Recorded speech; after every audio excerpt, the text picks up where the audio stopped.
नमस्कार दोस्तों। आज हम एक ऐसे टॉपिक पर बात करने वाले हैं जो कि आज चर्चा का विषय बना हुआ है और वो हमारे देश के लिए एक बहुत बड़ी खुशखबरी भी है।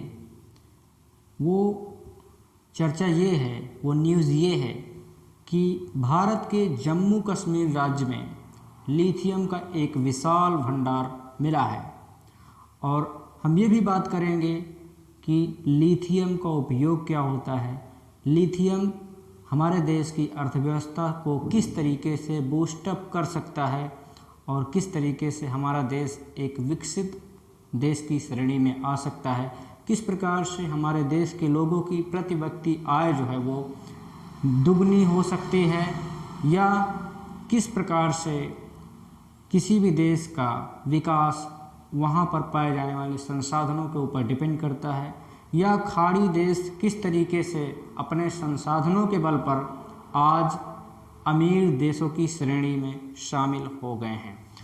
तो देखिए 9 फरवरी को GIS geological survey of India ने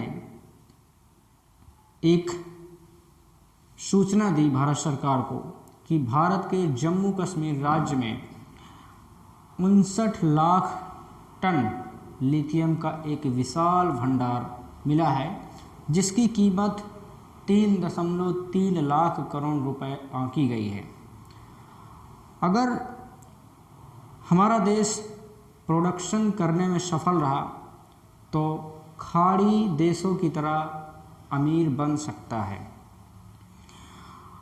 अभी तक भारत अपने लिथियम के आयात का 80% चाइना से आयात कर रहा है।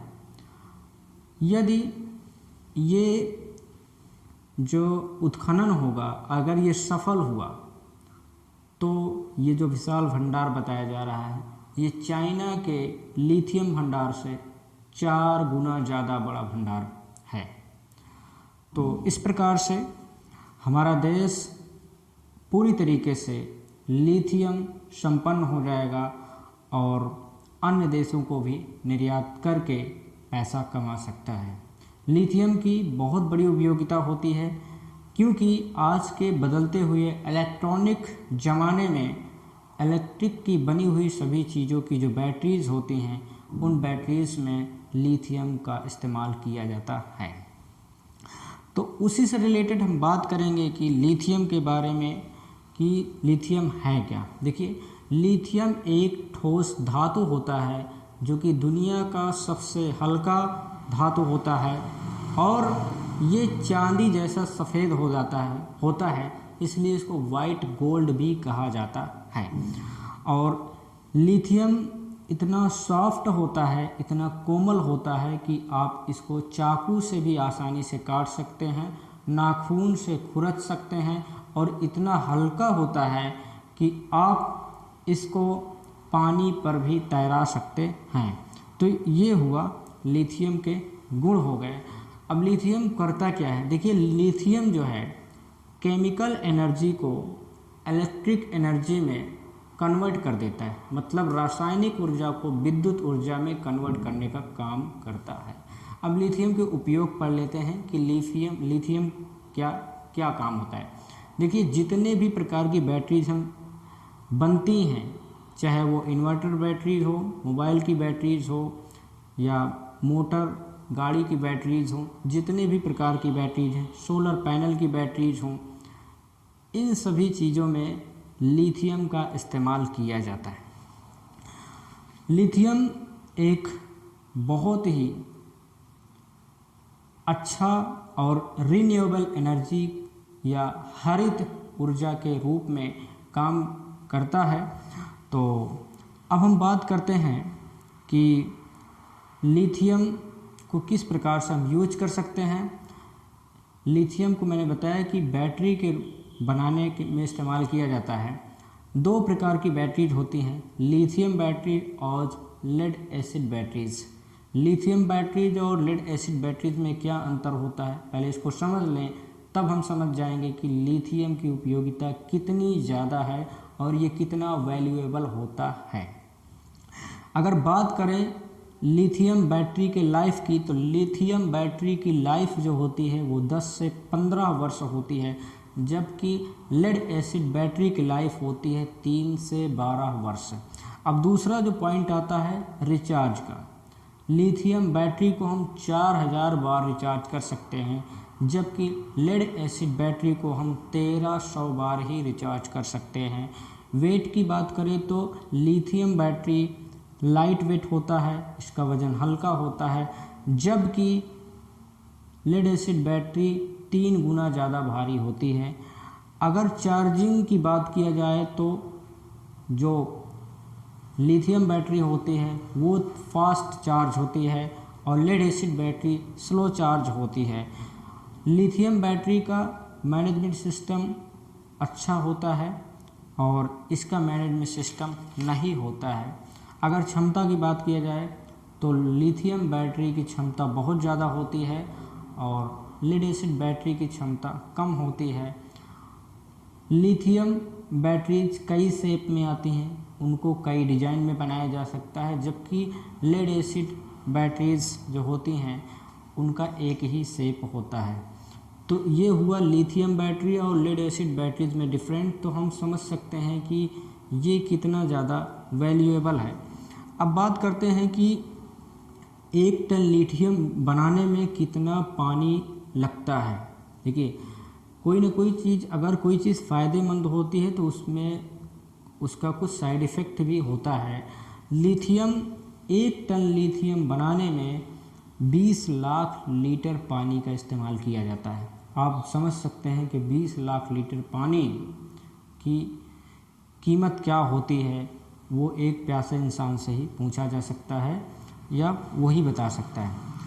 अब बात करते हैं लिथियम कहाँ पर पाया जाता है। देखिए, लिथियम अभी जो खोज हुई है ये हिमालय क्षेत्र में हुई है, हिमालय रीजन में होता है। तो हिमालय रीजन हम जानते हैं कि भूकंप प्रभावित क्षेत्र होता है। यदि वहाँ पर उत्खनन किया गया तो वहाँ पर चट्टान खिसकने का खतरा रहता है। वहाँ जहाँ पर भी उत्खनन किया जाता है लिथियम का, वहाँ की ज़मीन बंजर हो जाती है, वहाँ के निवासियों को वहाँ से दूसरी जगह स्थानांतरित किया जाता है और बहुत सारी प्रॉब्लम्स वहाँ पर हो जाती हैं। तो यदि एक स्टैंडर्ड इलेक्ट्रिक कार में जानते हैं कितना लिथियम यूज़ किया जाता है, 20 किलो लिथियम का इस्तेमाल किया जाता है और उस 20 किलो लिथियम को बनाने में 4000 लीटर पानी की आवश्यकता पड़ती है। इसका मतलब एक स्टैंडर्ड कार चलाने के लिए आपको 4000 लीटर पानी यूज कर रहे हैं या बर्बाद कर रहे हैं, ये कह सकते हैं। अब हम बात करते हैं कि लिथियम या किसी भी नेचुरल रिसोर्स के दम पर कोई भी देश कितना ग्रो कर सकता है, कितना अपनी इकोनॉमी को डेवलप कर सकता है, अपने देश के जीडीपी को किस तरीके से बढ़ा सकता है या किसी भी देश की तकदीर को वहाँ के नेचुरल रिसोर्स जो है वो बना देते हैं। अब बात करते हैं कतर की। कतर एक खाड़ी देश है और हम जानते हैं कि जितने भी खाड़ी देश हैं वहाँ पर नेचुरल रिसोर्सेस कहा जाए, पानी, अन्न या और भी चीज़ें वहाँ पर नहीं पाई जाती हैं, तो एग्रीकल्चर तो वहाँ होता ही नहीं है। तो जो कतर है वो 12,000 वर्ग किलोमीटर का एक क्षेत्रफल का एक देश है और 1922 ईस्वी तक कतर जो है वहाँ पर निवास करने के योग्य भी उसको नहीं समझा जाता था। वहाँ के जो निवासी थे वो मछुआरे थे और मोती चुनने का काम करते थे। इस प्रकार से वो खाना बदोश ज़िंदगी अपनी गुजारते थे और अरब देशों में वो भ्रमण किया करते थे। लेकिन 1930 से 40 में जब जापान ने मोती का प्रोडक्शन स्टार्ट कर दिया तो उन लोगों का रोज़गार छिन गया, क्योंकि मोती को वो लोग चुनकर एक्सपोर्ट करते थे जापान और अन्य देशों में। तो जब प्रोडक्शन होने लगा, जापान ने खुद किया, तब उन लोगों की डिमांड कम हो गई और उनका रोज़गार छिन गया और वो पुनः जो है वहाँ से दूसरे जगह पर पलायन करना स्टार्ट कर दिया उन्होंने, क्योंकि उनकी अर्थव्यवस्था हो गई ख़राब। अब वो रोज़गार की तलाश में दूसरे स्थान पर पहुँच गए, जिसका परिणाम ये हुआ कि कतर की जनसंख्या मात्र 24,000 रह गई। 1939 में कतर के वेस्ट कोस्ट पर दोहा से लगभग 80 किलोमीटर की दूरी पर दुखान में ब्लैक गोल्ड कहा जाता है, जिसको काला सोना कहते हैं, वो कहा जाता है तेल को। तेल के कुएं की पता चला, तेल के कुएं की खोज हुई और उस तेल के कुएं ने कतर की तकदीर, उसकी किस्मत ही बदल दी। जिस देश में लोग रहना पसंद नहीं करते थे, उस देश में तेज़ी से जनसंख्या बढ़ने लगी, वहाँ का इकोनॉमिक डेवलप होने लगा, वहाँ की जीडीपी तेज़ी से बढ़ने लगी और उस टाइम पर वहाँ की जीडीपी जो है अमेरिका की 300 मिलियन अमेरिकी डॉलर की जीडीपी को भी उसने क्रॉस कर दिया था। तो इस प्रकार से तेल इंपोर्ट में कतर ने अवसरों का अंबार लगा दिया, क्योंकि उसके पास अथाह तेल प्राप्त हो गया और उस तेल के दम पर उसने एक्सपोर्ट किया तेल को और बहुत सारा पैसा कमाया और उसने अपने देश में बहुत सारे उद्योग धंधे लगवाए, वहाँ का आधुनिकीकरण करवाया और इस प्रकार से 1971 में इंजीनियरों ने कतर के पूर्वोत्तर तट से दूर नॉर्थ फील्ड में एक प्राकृतिक गैस के कुएं की खोज की, एक भंडार की खोज की और वो जो रिजर्व था प्राकृतिक गैस का, वो कतर के आधे हिस्से के बराबर था, मतलब 6000 वर्ग किलोमीटर के एरिया का था।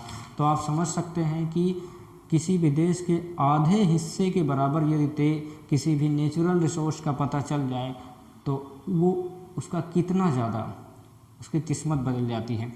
तो आज अगर बात करें तो रूस और ईरान के बाद कतर तीसरे नंबर पर प्राकृतिक गैस भंडार का सबसे बड़ा स्रोत है या वो भंडार रखता है। 1996 में तरल प्राकृतिक गैस से भरा एक जहाज़ जापान के लिए रवाना हुआ और वो सबसे बड़ा गैस निर्यात था और जिससे उसकी जीडीपी जो है साल दर साल बढ़ती चली गई और 2003 से 2004 में कतर की जीडीपी 3 से 7% से बढ़कर 19.2% हो गई और 2006 में बढ़कर 26.2% हो गई और आज कतर की जीडीपी प्रति व्यक्ति 50 लाख से भी ज़्यादा है। तो इस प्रकार से किसी भी देश की अर्थव्यवस्था में वहाँ के रिसोर्सेज क्या रोल प्ले करते हैं। इसी प्रकार सऊदी अरब की बात करें तो सऊदी अरब भी एक प्रकार का कबीलाई देश था, जहाँ के लोग बिल्कुल भेड़ बकरियों ऊँट पर रहकर अपना जीवन निर्वाह करते थे, लेकिन वहाँ के प्रिंस को वहाँ पर तेल के कुएं के बारे में पता चला और उसने अमेरिका से तेल खोदने के लिए डील की और उस तेल को एक्सपोर्ट करके आज हम देख सकते हैं कि किस प्रकार से सऊदी अरब आज एक विकसित देश की श्रेणी में शामिल हो गया है। वहाँ के प्रति व्यक्ति आय बहुत ही हाई है, बहुत ऊंची है और भारत से 6 गुना ज़्यादा अमीर है इस समय सऊदी अरब। तो लिथियम हमारे देश में अगर इसका प्रोडक्शन अच्छे से हो गया तो हमारा देश भी अमेरिका जैसे देशों की टक्कर में शामिल हो जाएगा, क्योंकि लिथियम एक महंगी धातु होती है और चूँकि आने वाला जो बहुत सारा अपने यहाँ का जो कह सकते हैं कि तेल या पेट्रोल डीजल चलित गाड़ियाँ हैं, इनको बंद करने का प्लान आ गया है, इलेक्ट्रिक गाड़ियों का दौर चालू हो गया है। तो इलेक्ट्रिक गाड़ियाँ में उसको बनाने में बैटरी से चलती हैं, तो बैटरीज में लिथियम का इस्तेमाल किया जाता है। तो लिथियम एक महत्वपूर्ण रोल प्ले करेगा हमारे देश की अर्थव्यवस्था को बूस्टअप करने में और हमारे देश के रोज़गार भी बढ़ाएगा। तो इस प्रकार से लिथियम कह सकते हैं कि वाइट गोल्ड साबित होगा, एक सफ़ेद सोना। मिलेंगे अगले वीडियो में, तब तक के लिए जय हिंद। लेकिन चैनल को सब्सक्राइब करना ना भूलें, वीडियो को शेयर कर दें, लाइक करें, कमेंट करें। जय हिंद।